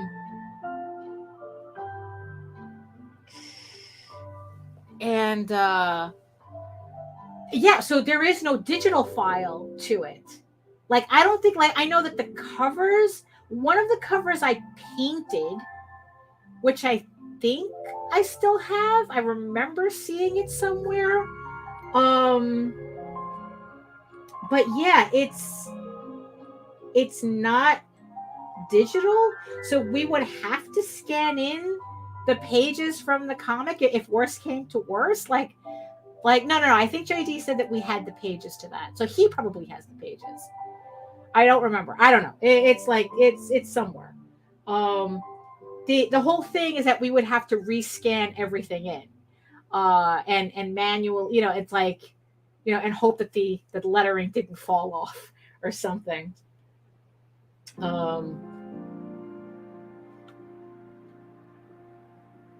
Let's see.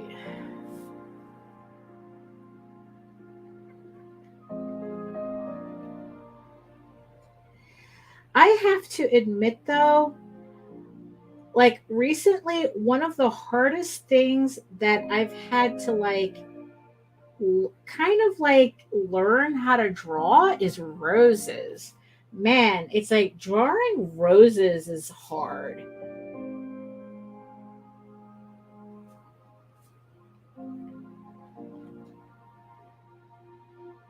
It's just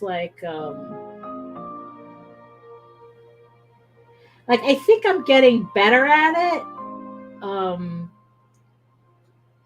But still though, it's getting all those people who can draw flowers and stuff realistically.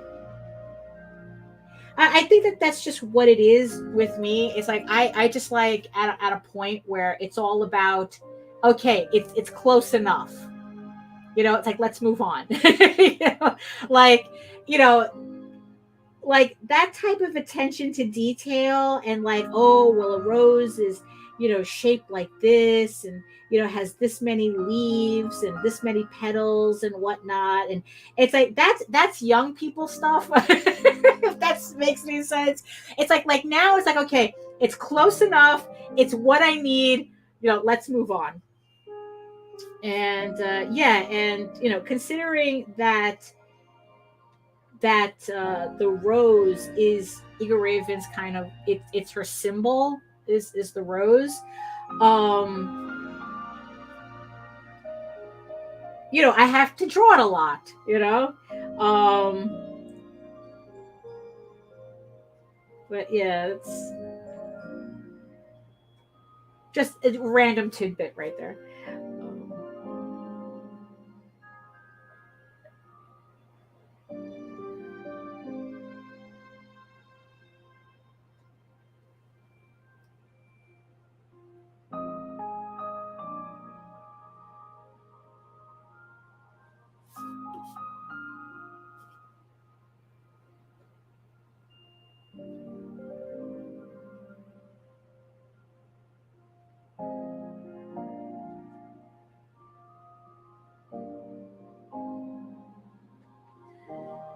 Ay, ay.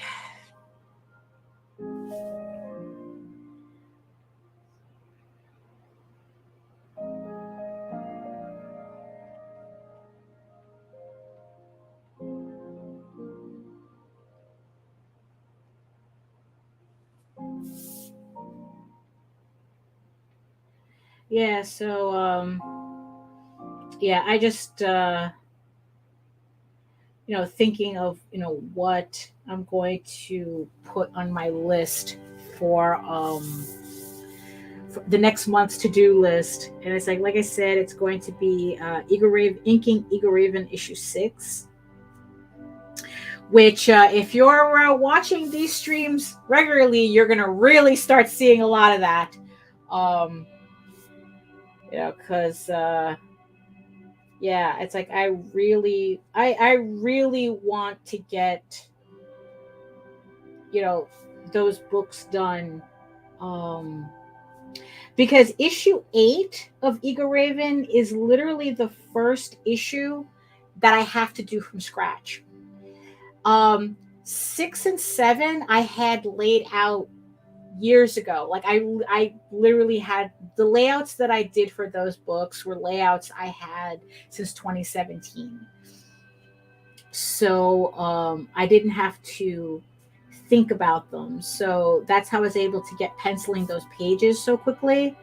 Although inking is going to be, well, inking is just going to be inking. That's what it is, you know. I just have to make sure that I stay really consistent with it. And like, I really do want to finish a page a day. I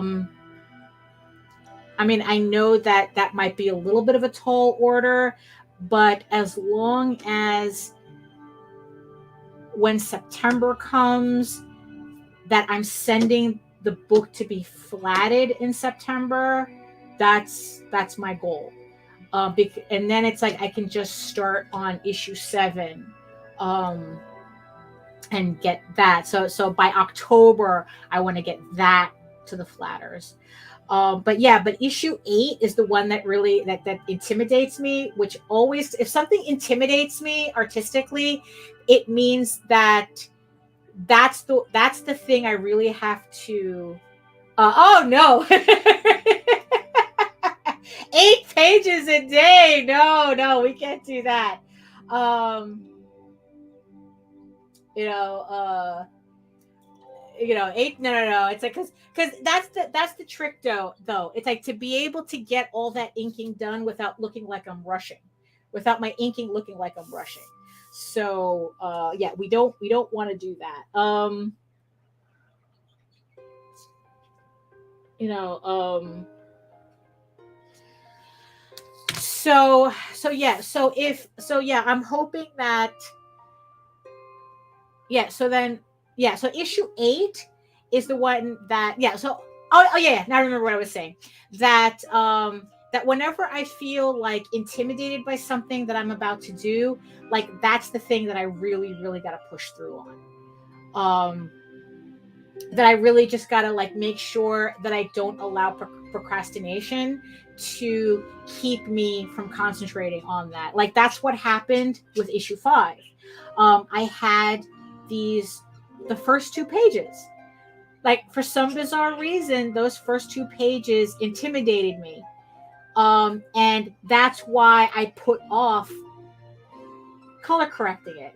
And then when I finally felt forced enough that I had to do them, like it didn't even take me a half hour to color correct those 2 pages. And I was so mad at myself because I could have had that book done already.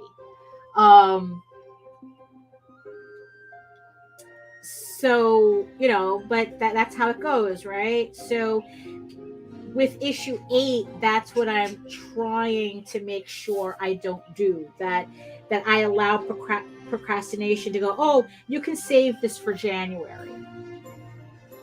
And it's like, yeah, hey Joe, how you doing?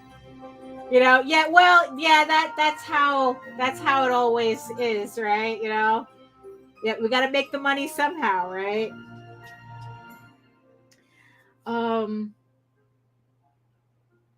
So yeah, so I have to make sure that procrastination doesn't slow me down on issue 8 like it did with issue 5. Like I said, it's the first EGORAVEN book that I have to do completely from scratch. So I am at page, last I remembered, yes, that's exactly what I did. I needed to get this thing done. I didn't want to wait for Saturday. And I just figured, you know what? A little washi tape. We still have plenty to go. We can still ink around it. We're good. You know, we don't have to worry about YouTube. So issue 8 I had to do completely from scratch. Last I remember, I think I laid out page 21. I was at page 21.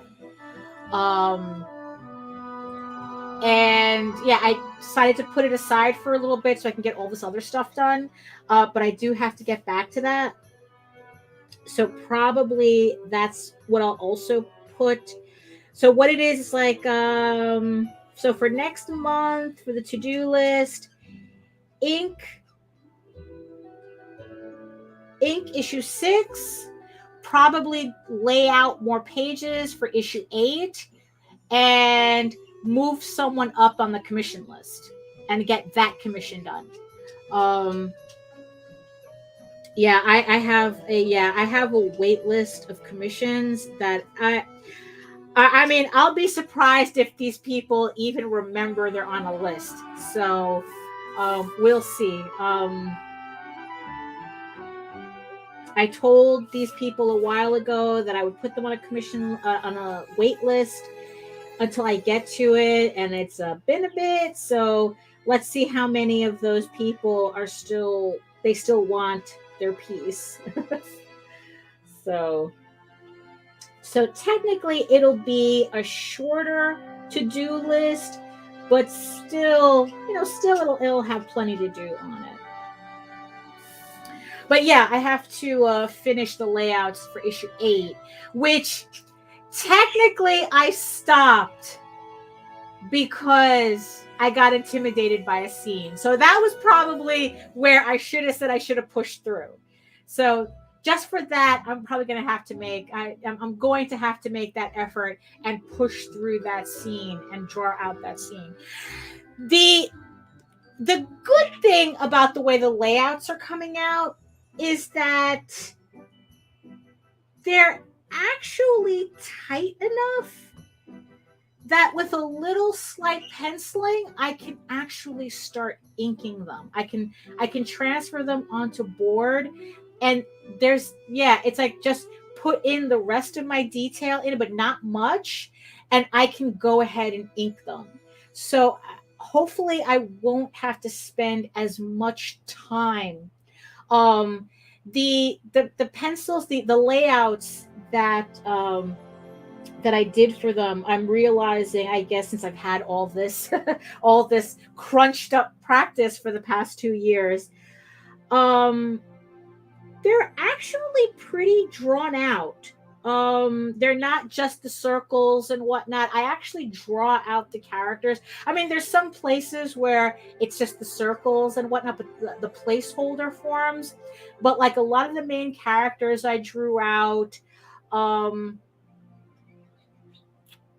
so like, yeah, a lot of stuff I just drew out. So I was like, oh, it's like I could just actually ink them as is.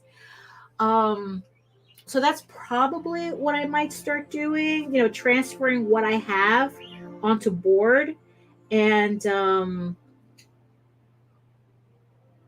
kind of moving on from there, as opposed to like doing the more detailed pencils that I've been doing lately.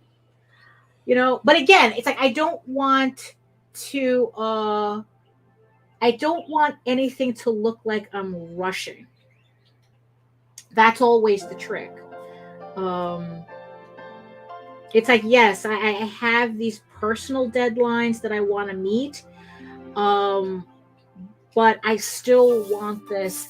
I mean, I want these pages to look better than what I've done up until this point. That's always, I mean, I think that's always a thing to aspire to have, to see that people can go through a trade paperback and see where you start. I was like, oh wow, it's like, here's, like, I know for Tall Tales, it's the big change really starts happening after issue 4. Like from 1 to 4, you kind of start seeing a change happening, but then from like, you start seeing it like halfway through issue 4, there starts to be these jumps, and then by issue 5, there's a jump, and then it just kind of like continues the quality of the work, in my opinion. It's like really starts to change, and that's what I really want to get across with EGORAVEN as well, that I want these new issues for people to go, oh, I was like, oh, this is where she's really coming into her own, type of thing, like I really do think like issue 5, like I said, I did in 2017. Issue 6, I finished penciling at the beginning of this year, so at the beginning of 2022. Issue 6 and issue 7 I did like January, February, March, I think, if I remember correctly. Like I did those, I penciled out those 2 issues in 3 months, which I still can't believe it, but that's, I still have to ink them, get them flatted and color correct. So let's not get cocky, right? And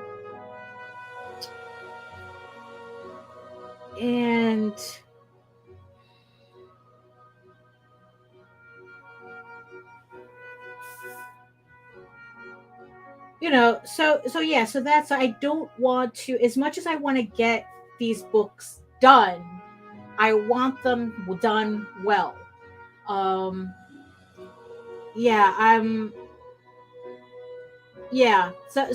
that's really important to me. It's like, I'm not going to do anything that I feel is going to jeopardize the quality of the book.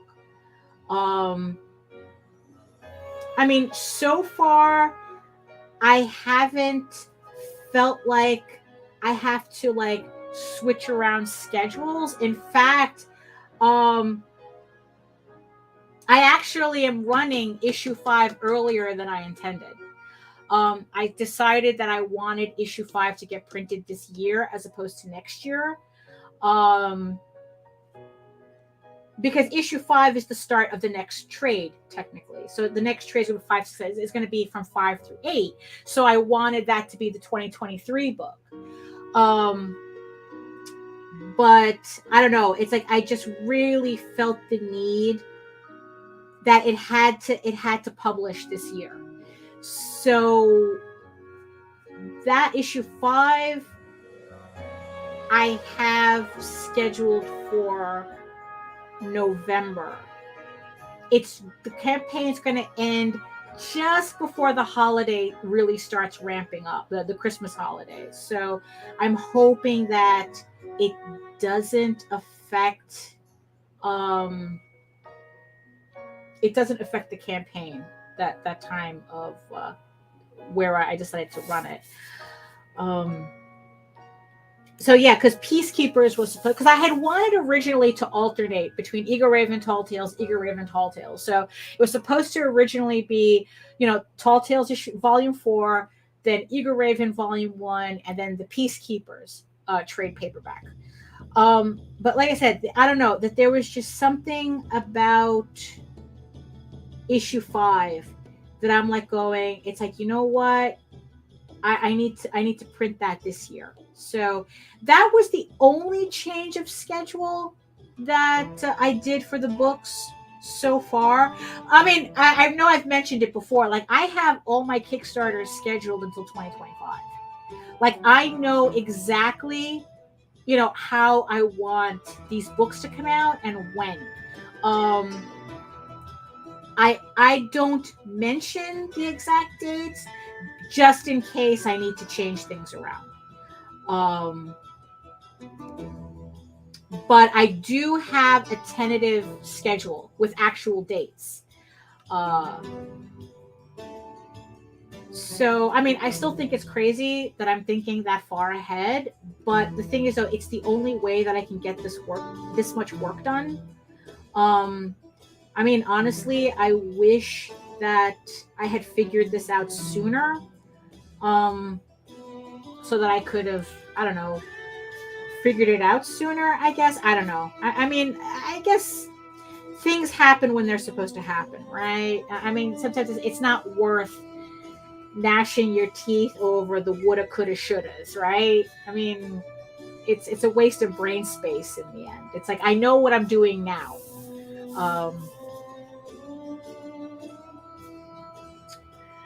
So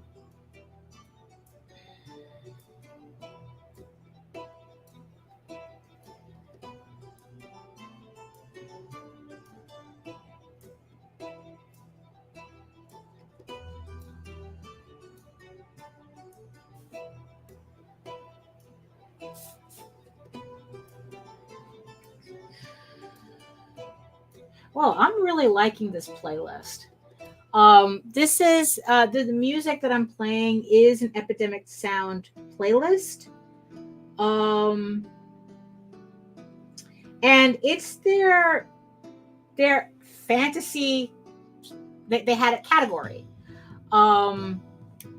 Usually I just type in medieval and I get like the more heavier sounding music.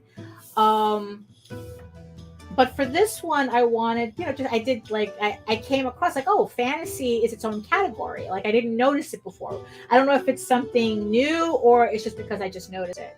And I figured, oh, let me give this playlist a try. And I don't know about you guys, but I'm digging it. I'm going to have to, yeah, probably. Yeah, that's exactly. I wanted to, have a theme, considering, keep the theme with the artwork and whatnot. Something light and, fantasy, sounding. And that's exactly what I'm getting with this playlist. So definitely going to have to save that because I'm really liking this music. Especially when I still have to do the trailer for the Volume 1 campaign. So yeah, this might be, this might be some of the music that the angle that I might go with. So I gotta, Also, another funny thing too is that I mean, this is going to sound really stupid, but the thing that also surprises me is how much lately I've actually been talking about EGORAVEN. Like, this was a book that's been in my head for like since 2000 when I made it official with the first issue that I uploaded to my website. But the funny thing is that for all this time, only in the past 2 years have I said her name out loud. Yeah, I mean, I know that it does. I know it probably sounds ridiculous. It's like, wait a minute, how can you be working on a comic and we never said her name out loud? It's like, yeah, that's exactly what it was. Like, I don't know, like I just couldn't say it out loud. I couldn't say her name out loud, and I don't know. Maybe it was the imposter syndrome, the whole like, oh, this is not good enough to talk out loud. Yeah, that's why it's all coming out the way it's coming out now, because that's exactly what happened. I kept her bottled up. And I don't know, for some reason, if there, I mean, the lockdown, the pandemic lockdown was the catalyst I needed. Yeah, I know, right? Really. I just wanted to make a comic. And yeah, there was just something about the lockdown that it's like, okay, it's time, you know? And combined with Kickstarter, combined with POD, and how making color comics became affordable. Like, just like all these things converged into a perfect storm where it's like, oh, this is my life now. This character is my life. EGORAVEN is my life now. You know, and yeah, and it's just really funny to think about it. It's like, because I don't know, it's just kind of trippy, you know, thinking about, holy shit, it's like I'm at a volume 1 already. Issue 5 is done. I have 6 and 7 done. I you know, like I have that, you know, penciled out. I have issue 8 in the works. It's like, holy crap. Like I'm just, you know, hey Grant, how you doing? Hey. You know, and it's just like the amount of artwork that I've done in the past 2 years is like mind-blowing for me. You know, I mean, yeah, it's just, that's why I'm tired all the time. That's why I'm tired all the time. So yeah, so I mean, I don't know, yeah, so it's just like yeah, so it's just really trippy to think that it's like, you know, there was a time where I couldn't say her name out loud. And now it's like, you guys are just going to have to get used to her being, EGORAVEN being the only thing I talk about. You know, I mean, really, it's you know, it's just funny. It's just funny for me to think about it like that, you know. But yeah, so I'm really happy the way this is coming out. I mean, like I said, this is a piece that I had sitting on one of my shelves over there, on one of my little, you know, like instead of having everything hanging on the wall, I have like these little acrylic shelves, and I put the artwork on them. And I had this one sitting there for like the longest time, just kind of like as a reminder. Almost. I have washi tape in the right areas so that YouTube doesn't give me a problem. So yeah, you know. So yeah, we're not running an impromptu House of Bob here. Let's see. Oh, well, you know what? I hope you enjoy it when you do. You know, that's all I can say. I know catching up with a lot of these Kickstarters, like there's a lot of things I haven't read yet. I have them, but I just haven't gotten around to reading them. Yeah, it's just, you know, yeah, you know. So I get you. I'm okay with that, but I really do hope you enjoy it when you finally do sit down and read it. So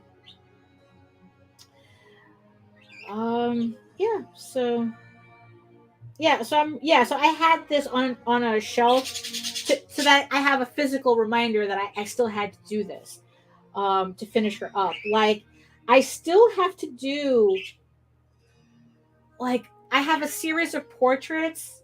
They're called the Divine Portraits. It's EGORAVEN, Loki, Eros, and Ishtar. And I have Eros left. I still have to ink him in. And then I want to color in all those pieces. So that's like, and yeah, and I have the pieces right there on the wall there. I don't know if you can see them. Then I have them there in their, inked glory. Eros is the only, you definitely can't see him. Eros is up there as a reminder that I still need to ink him in. But yeah, it's like I still have to do that. So maybe we'll do that for the next stream. I don't know. It depends. Like I said, I have pages to ink now, so we'll see how that goes. We'll slowly get through everything, but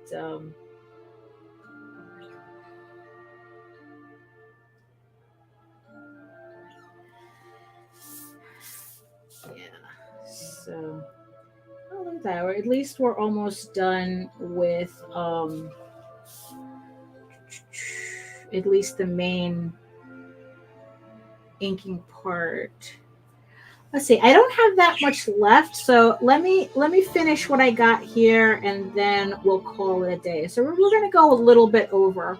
I'm kind of in a groove right now, so I don't want to stop just for the sake of keeping the stream at 2 hours.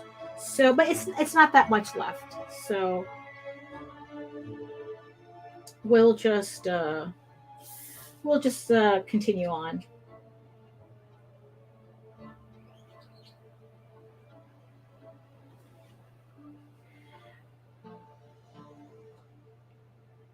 But yeah, I'm really vibing with this music. Yeah.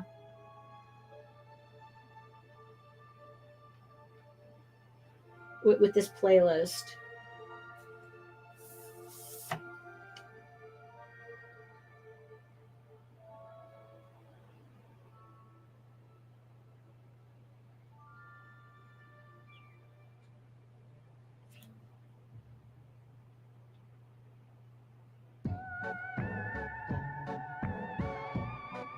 Oh yeah, that's funny. That's a funny one.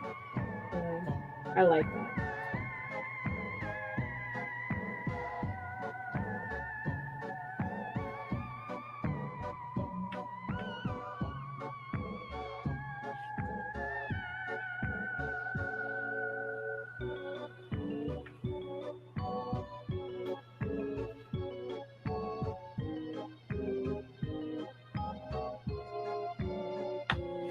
Okay.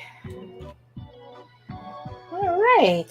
So I think, let me see, looking on the screen here. I mean, aside from the obvious parts that I'm not going to mess with right now.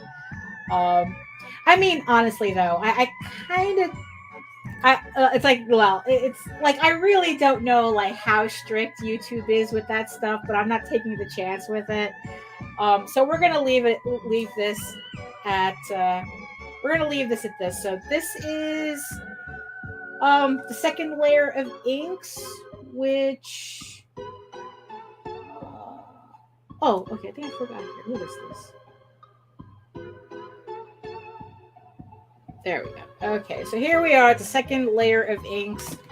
So all I have to do is just use the, what is this? The number 4 on it.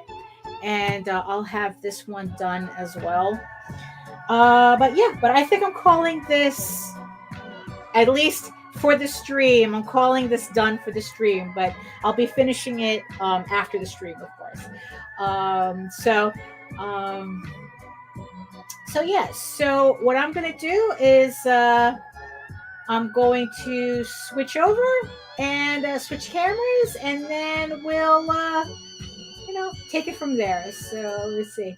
Oh, look at that. Oh, well, let's finish the music right there. I think that we could end it on that song, right? So actually, well, while we're here, let me just switch the camera, scoot over a bit over here. And oh yeah, because now I'm seeing it on. Now I just moved to the big screen, and it's like, yeah, I think, yeah, okay, that's enough inking for at least on that layer for today. So, for the stream. So, okay. So let's, all right. So let's do that. And let's do that. Okay.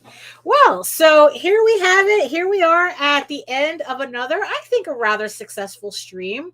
It's probably as close to finished as we're going to get, considering, but I think it's coming out really well. A finished piece always comes out well.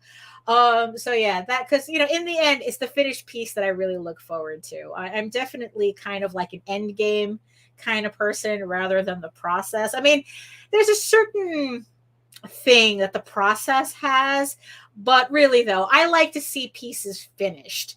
So I like to see finished books. I like to see the finished trades. That's just I'm just that type of person. It's like, the process is all well and good, but you know what? No, I want the shit finished. So I just want to thank everybody for joining me today. Thank you everybody in the chat for keeping the conversation lively. Again, good luck to Pops for his Savannah show. I hope you do really well there. And I hope that whatever it is you're trying to accomplish there is successful. And and you have stories to tell when you come back. So, so thanks for that. Thank you, everybody who have been watching from regions beyond. It's like I acknowledge you, I see you. So, but thank you for spending this 2 hours with me. Obviously, you were listening to me talking as you were doing your own thing, and I hope I kept you entertained the entire time. So thank you for that as well. So here we are. So so if you want to see more of my artwork, visit, learn more about me, watch more of my videos or whatever, you can head on over to my main portfolio site at egoworks.com, EGOWORKS, where everything, you can find links to all of my galleries and social media sites. But as I said before, I mostly post to Facebook. So if you want to join me tomorrow at 2:00 for an exclusive Facebook stream, head on over to Facebook, follow the page, and just keep an eye out for that stream when it happens tomorrow at 2:00. I'll be probably inking something else. I don't know. Maybe I'll be coloring one of the divine portraits that I was just talking about. Who knows? There's so much that I need to do. Who knows what I'm going to do. I don't know yet. So, let's be surprised together. And also, if you want to see more of my doodles and whatnot, where you can get more backstory on bullshit like this, like I said, just go to my Facebook page and, my overlay, and we can tell stories together. On Facebook. Yes. And also, if you're want to see more of my videos, you can follow me here at Daphne Lage, Lage Art, my channel, watch my videos there, or you can also follow the Region 2 network, where my videos also live stream through there as well. So, subscribe to both of our channels. It's not going to kill anybody to press a couple of buttons. Hit that notification bell so you get notified whenever any of my videos go live. And let's make the algorithm gods happy and to spread the word. And always remember, you can read the first 5 issues of EGORAVEN, Heir of the First Unicorn, in its original black and white format, but which after issue 5 is printed, I will be taking all that down. So we'll be starting fresh on the website with issue 5 being printed. So if you're interested in finding out more about EGORAVEN and reading these issues in advance, you can head on over to EgoWorks and read the first 5 issues for free. But if you prefer your fantasy to be more of a Lord of the Rings adventure, you can follow the link to Tall Tales Online, TAILS online.com, and read the first 20 issues of Tall Tales for free. And speaking of free, don't forget to sign up for the newsletter on any of those pages. It's all the same link. I also have a link to it in my link tree where you can get free comics just for signing up for the newsletter. Right now, I am sending a weekly newsletter as we're building up to the EGORAVEN campaign. I have been showing off some art previews and whatnot, and just giving everybody some sneak peeks as to what's coming up in the campaigns. So if you want to keep up to date with all of my campaigns and Tall Tales and the Oswald Chronicles and what JD is up to, make sure you sign up for the newsletter and download free comics while you're at it. Win-win, right? Win-win. So thank you again, everybody, for joining me. And so I'll see you tomorrow at 2:00 on Facebook. I'll see you again 11 a.m. on Friday on the Rage Into the Vlogs show. And I will see you also, because I know you watch everything. I will see you Saturday night, 10 p.m. to midnight, for the next episode of House of Bob. Help me color in another piece. It's like, because I love talking to the chat and asking you, is it better like this, or is it better like this? Better like that? Better like that? Which color is better? And you're always giving me good advice for that. So help me put together a final House of Bob collected hardback. Eventually, when I do enough color pieces, so join me on Saturday for House of Bob. We'll have a great time. We always do. So, so thanks again, everybody. And on that note, I will see everybody later. Ciao.